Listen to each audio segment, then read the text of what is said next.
มื้อนี้ถือว่าเป็นวันศีลเนาะพ่อแม่พี่น้องก็มีการขาย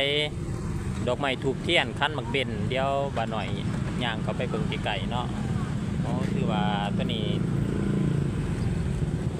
คันหาคันแปดก็มีเป็นงามหลายพ่อแม่พี่น้องเป็นยิบงามหลายเจหยองงามนี่งาม อ่า นี่งามไอ้ คนขายก็งามคนขายก็งามผู้เฮ็ดก็งาม กล้วยไทยเลยงามเลยดิ แม่น เอาหยอกกระดาษ ว่าเป็นวันศีลเนาะมื้อนี้ กินในบ้านให้ได้บางงามมันจะสนุกเลย ศีลเพราะส่วนหลายวันศีลแม่นอยู่ที่พระธาตุหลวงก็จะมีการไหว้พระสวดมนต์เนาะเพิ่นก็เป็นกิจวัตร